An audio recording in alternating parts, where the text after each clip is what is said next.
Good morning and welcome to the show. Welcome to TokenTalk. This is ETH episode 0.04. I'm your host. My name is Keegan. In this episode, we talk to Ester, aka WitchyBits. We get to know a little bit about her and her project, how she jumped into NFTs as an artist. We talk about utility in the blockchain. We talk about NFTs and what are some of the norms that should come along with utility. And we get to know a little bit about curiosity and what that can lead to in the Web3 space. This is ETH episode 0.04. Hope you enjoy. 0.08, we can very easily take a percentage of those projects and make them inclusively priced so that everybody can take part. All right, we are here for a second round of interviews with the lovely Ester, aka WitchyBits, who is a dear friend now, actually, of almost a year, right? Yeah. Oh my God, a year already. But it seems a lot longer. Just like anybody you meet in this space, you know, everybody's so comfortable with each other and so open and warm and loving and caring, and so we're here in SD still. So tell us a little bit about why you're here. What was going on? I mean, I think the SD NFT Con turned out amazing, especially for it being its first year. And I personally was part of the diversity and inclusion panel. I was also on the spirituality and whole wellness panel. I saw you on stage. Yeah, it was a great time. Very flowy. So have you been on stage before? It was my first time. Really? Very exciting stuff. Wow. Yeah. Okay, so when you were on stage, are you like thinking, okay, I need to just focus on one person in the crowd, or are you thinking just to like in your mind what you need to say? Like, what was your process? I wung it.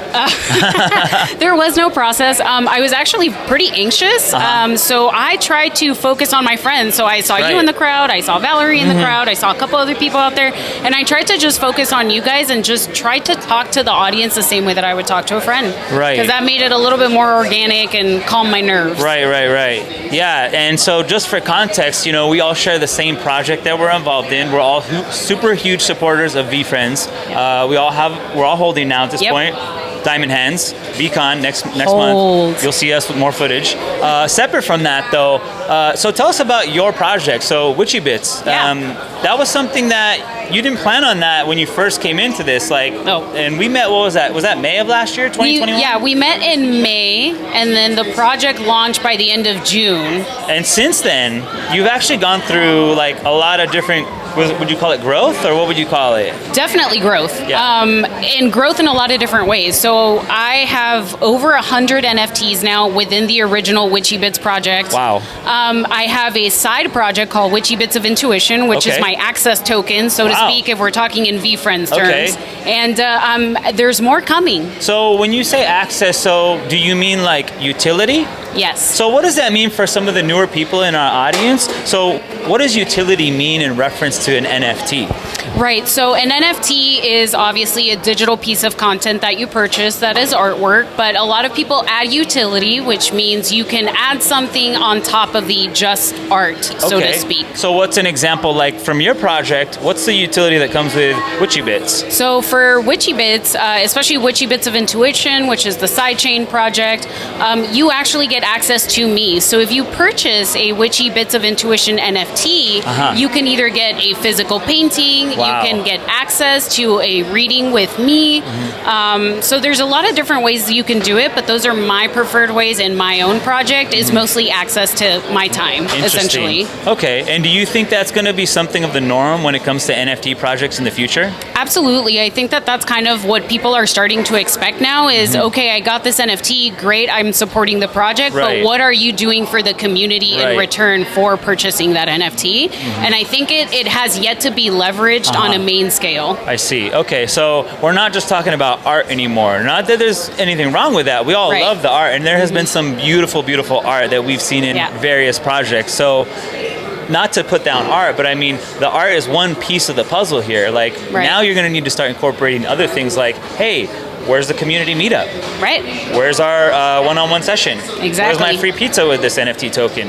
And so there's a lot of things coming, I guess, right? Yeah, absolutely. And I think that, like you said, there's very much still a space for just art. And I don't even like using just art, right? Because that sounds a little derogatory. Right. But it's like there will be different aspects. So depending on what you're looking for, you will find the beautiful artwork. And then you will also find the artists that are leveraging the access or the utility by offering real life paintings that they can then mail or ship to you after you've bought the NFT, which in turn actually acts like a receipt, essentially, or a certificate of authenticity, so to speak.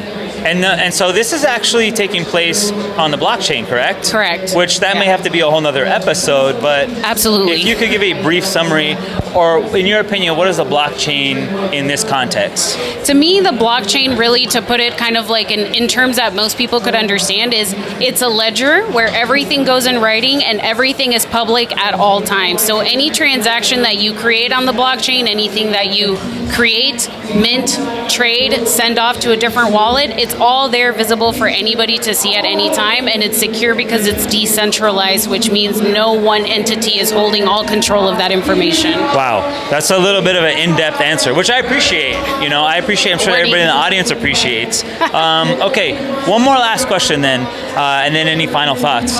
So, have you always been an artist at heart? Like, do you always draw? Like, do you do digital art? Like, do you want? I don't know if you want to share any of your background, but I mean, tell us a little bit about the art side for you. I was definitely always the artsy kid. I mean, I always had paint under my fingernails, and I was always drawing. And as I got older, as we all tend to do, we lose a little bit of touch with that creativity and that kind of lightheartedness and fun. Right. Because of course I turned 18, and it's like go to college and get a degree and do this and do that. So I lost touch a lot with that.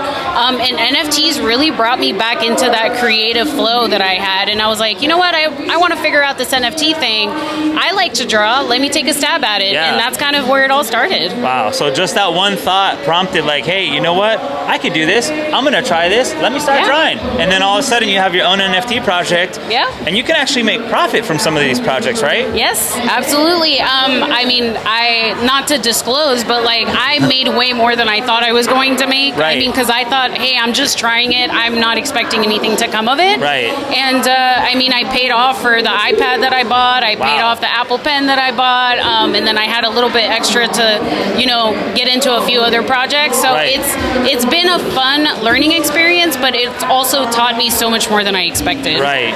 It's quite the journey, quite the experience. Definitely growth from not only you, but the community that's involved in this.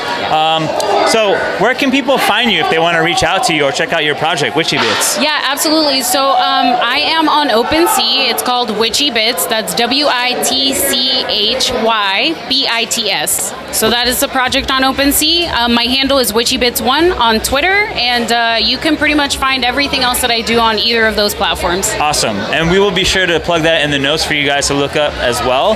And we may actually have her back on as a guest in the future too. So if you want to have a little bit more in-depth conversation and get some creative conversations going. So that's it for now. Thanks for watching Token Talk, and we'll see you next time. Thank you. Well, that's it for ETH episode 0.04. I hope you enjoyed the show. Hope you learned a little bit about WitchyBits and Ester. Go ahead and give me a follow and subscribe. This is Token Talk, and I'm your host, Keegan. Thanks for watching.